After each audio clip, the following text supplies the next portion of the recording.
¿Qué tal gente? ¿Cómo están? Sean bienvenidos a un nuevo video. El día de hoy vamos a estar repasando todo lo que dejó la sexta jornada del torneo Clausura 2021. Así que si te gusta la idea de ir comentando acerca de lo que pasa fecha tras fecha, deja tu me gusta y suscríbete al canal. Ya sin nada más que decir, comencemos. El partido que abría la fecha era el duelo entre Nacional versus Guaireña. El conjunto villarriqueño estrenaba el marcador apenas a los 4 minutos con gol de Junior Marabel, mientras que José Verdún colocó el 2-0 definitivo a los 6 minutos del segundo tiempo. Partido sumamente controlado por Guaireña, que con su victoria sentenció la segunda derrota consecutiva de la academia en el campeonato local. Seguimos con el duelo entre Sol de América versus Cerro Porteño, donde resaltó la vuelta del Pica Lucena en las filas del Ciclón luego de casi 3 meses. Los locales se adelantaron en el tanteador con gol del Mudo Valdés a los 14 minutos, y durante todo el primer tiempo quien dominaba el juego era el equipo solense.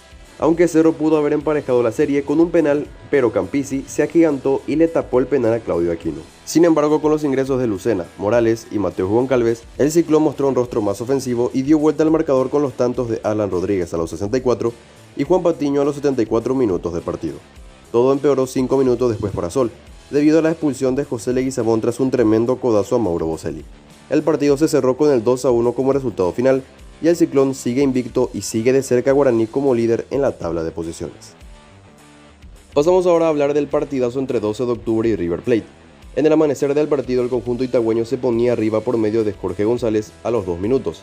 El quelito igualó las acciones a los 54 tras un penal de Paulo da Silva que Ernesto Caballero canjeó por gol. Sin embargo, el local volvió a ponerse enfrente con un penal anotado por José Ortigoza a los 60 minutos. Poco después, River lograría nuevamente el empate con un testarazo de Luis Cabral a los 70 minutos. Con ocasiones de gol hasta el final del encuentro, el partido finalizó con el empate a 2 goles, resultado que frena las aspiraciones de River por alcanzar la cima de la tabla de posiciones.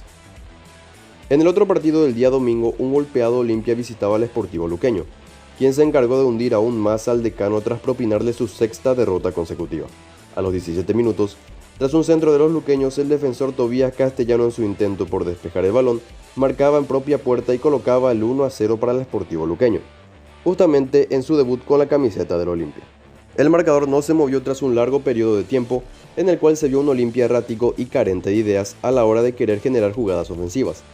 Todo esto desembocó en el segundo gol del Auriazul, tras una falta penal del Chelo Estigarribia sobre Alto Parra. Nazareno Bazán, con un fuerte remate a los 80 minutos, vencía a Gastón Oliveira y colocaba el 2-0 final. Con esto, Olimpia se sitúa última en la tabla de posiciones y en tan solo 6 partidos recibió la preocupante cifra de 19 goles en contra. En el último partido de la fecha se enfrentaban el puntero del Clausura Guaraní contra un Libertad que, a diferencia de lo demostrado en la Sudamericana, se encuentra bastante flojo en el ámbito local. El Gumarelo se puso al frente en el marcador mediante un zapatazo desde fuera del área de Héctor Villalba a los 22. 4 minutos más tarde, el indio logró empatar con gol de José Florentín. Y a partir de acá, el partido se volvió un encuentro de ida y vuelta con muchas ocasiones. Pero no sería hasta la segunda etapa en la cual se verían más goles, ya que a los 65 Rodrigo Fernández pescó un rebote y de cabeza anotaba el 2-1 para el aurinegro. Libertad se volcó al ataque y se encontró con el gol a los 78 minutos con un zurdazo del recién ingresado Lorenzo Melgarejo. El marcador ya no se movió y el partido finalizó empatado a 2 goles. Empate que sirve a Guaraní para seguir en la punta, pero no a Libertad, que sigue relegado en los últimos puestos de la tabla de posiciones. Tras los 5 partidos, las posiciones quedaron así. Como ya dijimos, Guaraní se encuentra puntero con 14 puntos. Lo sigue de cerca Cerro con 12, tercero está River con 11, cuarto Sportivo Luqueño con 10, en la quinta y sexta casilla se posicionan Guaireña y Sol de América con 8 puntos. Libertad y Nacional comparten la séptima y octava ubicación con 5 puntos, mientras que en el fondo de la tabla se encuentran el 12 de octubre y el Olimpia, ambos con solamente 3 puntos. En cuanto a la tabla de promedios, no hubo tantos cambios significativos. Los más comprometidos son River Plate y Sol de América.